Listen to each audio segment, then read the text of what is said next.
دوستو آج ہم بات کریں گے حضرت فضیل بن عیاض رحمۃ اللہ علیہ کے بارے میں کہ ان کی زندگی کیسے تبدیل ہوئی، کیسے بدلی۔ حضرت فضیل بن عیاض رحمۃ اللہ علیہ ایک ڈاکو تھے اور ان کی ایک پوری ٹیم تھی، پوری ایک گینگ تھی جس کے ساتھ مل کر یہ قافلوں پہ اور جگہ جگہ حملے کرتے تھے، اور ان کے بارے میں مشہور تھا کہ جو قافلہ یہ سن لیتا کہ حضرت فضیل بن عیاض آ رہے ہیں، وہ قافلہ چھوڑ کر بھگ جاتے، وہ قافلہ سامان چھوڑ کر بھگ جاتا۔ تو حضرت فضیل بن عیاض رحمۃ اللہ علیہ جہاں ڈاکو تھے، کچھ اچھی صفات بھی تھی ان کے اندر کہ نمازوں کا اہتمام کرتے تھے، اور اپنی جماعت کے اندر اگر کوئی شخص نماز نہیں پڑھتا تو اس جماعت میں سے اس شخص کو نکال دیتے، اور جس کا مال چھینتے تھے، جس کے گھر حملہ کرتے تھے اور جس قافلے پہ حملہ کرتے تھے، اس کا نام، ایڈریس، پتہ سب لکھ کر رکھتے تھے۔ حضرت فضیل بن عیاض رحمۃ اللہ علیہ ایک مرتبہ ایک قافلے پہ حملہ کرنے والے تھے، تو قافلے والوں میں پہلے یہ مشہور تھا کہ جس قافلے پہ حضرت فضیل بن عیاض نے حملہ کر دیا تو وہاں مال بچنا ہی نہیں ہے، اور قافلے والے مال چھوڑ کر بھگ جاتے تھے۔ تو قافلے کے سردار نے یہ تدبیر اختیار کی کہ قرآن کریم کے ذریعے سے لوگ ہدایت پا رہے ہیں، صحیح راہ پر آ رہے ہیں، تو ہم یہ کرتے ہیں کہ اپنے قافلے کے شروع میں یعنی آگے ایک شخص کو قرآن کریم پڑھنے کے لیے بٹھا دیں گے اونٹ پر، قافلہ چلتا جائے گا اور وہ شخص قرآن کی تلاوت کرتا چلا جائے گا، اور قرآن کریم کی برکت سے ہمارے قافلے پر جو آنے والی مصیبتیں ہیں وہ سب ٹل جائیں گی۔ بہرحال ان لوگوں نے یہی کیا کہ ایک شخص جو خوش الحانی سے قرآن پڑھتا تھا اس کو اونٹ پر بیٹھا دیا اور اس سے کہا کہ تو قرآن کریم کی تلاوت کرتے رہنا۔ وہ شخص قرآن کریم کی تلاوت کرتا رہا اور قافلہ آگے چلتا رہا۔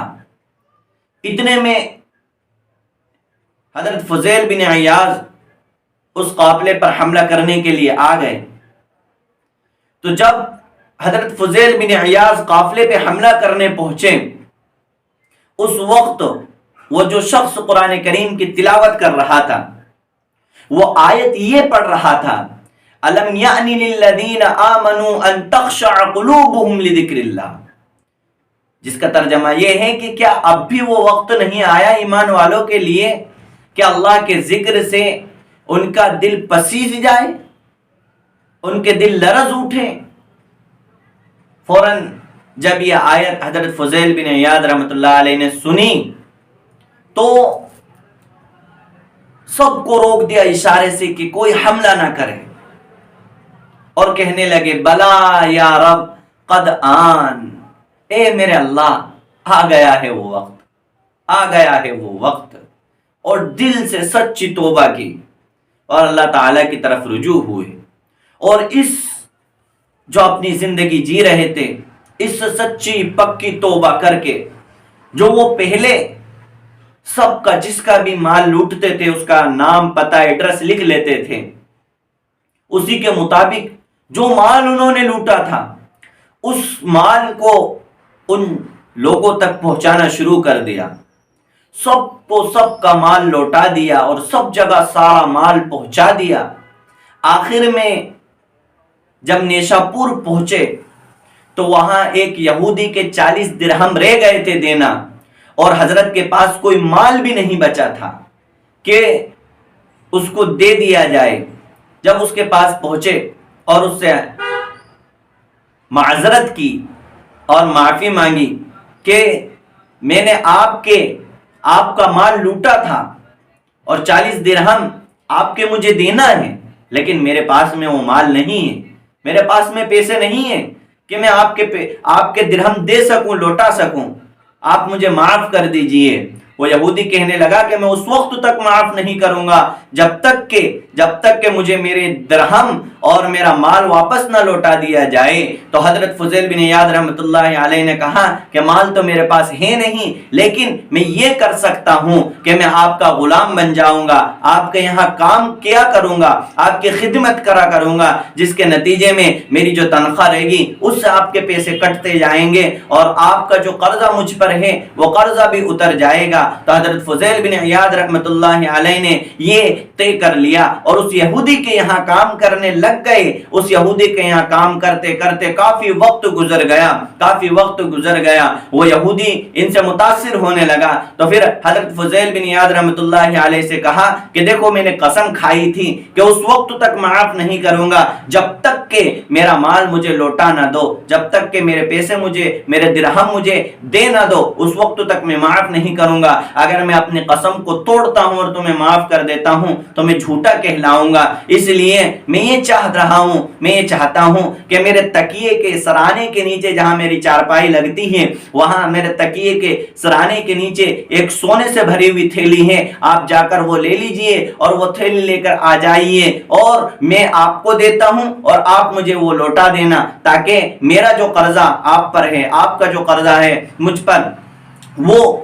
پورا ہو جائے، حساب کلیئر ہو جائے گا اور پھر میں آپ کو معاف کر دوں گا۔ چنانچہ حضرت فضیل بن عیاض رحمۃ اللہ علیہ گئے اور جا کر ان کے تکیے کے نیچے سے وہ سونے کی بھری ہوئی تھیلی لے کر آئے اور آ کر جب اس یہودی کو دی، یہودی نے چیک کیا، یہ کیا اچھے سے چیک کی تو دیکھا کہ سونا ہی ہے۔ تو حضرت فضیل بن عیاض رحمۃ اللہ علیہ سے کہا کہ میں معاف تو آپ کو بعد میں کروں گا، پہلے آپ مجھے مسلمان بنا دیجئے، اسلام میں داخل کر دیجئے۔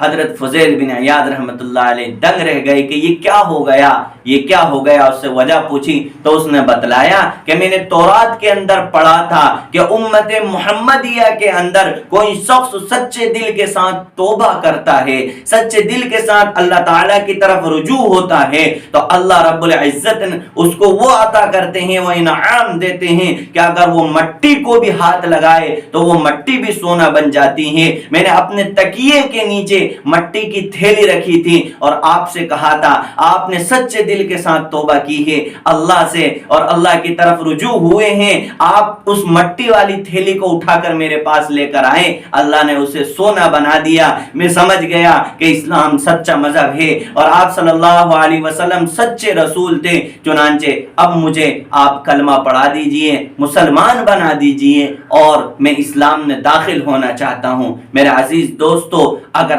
آج بھی ہم اللہ رب العزت سے سچی پکی توبہ کر لیں اور اللہ سے تعلق قائم کر لیں، اللہ رب العزت آج بھی ہمیں دنیا میں چمکائے گا اور قیامت تک ہمارا نام روشن کر دے گا۔ جس طریقے سے حضرت فضیل بن عیاض رحمت اللہ علیہ نے توبہ کی اور سب لوگوں کا مال لوٹا دیا اور لوٹانے کے بعد سچی پکی توبہ جب کی تو اللہ رب العزت نے ان کے ہاتھوں میں وہ تاثیر رکھ دی کہ مٹی کو ہاتھ لگایا، سونا بنا دیا۔ تو اللہ رب العزت ہر چیز پر قادر ہیں، ہمیں اللہ رب العزت سے سچی پکی توبہ کرنا چاہیے اور اللہ کی مان کر زندگی گزارنا چاہیے۔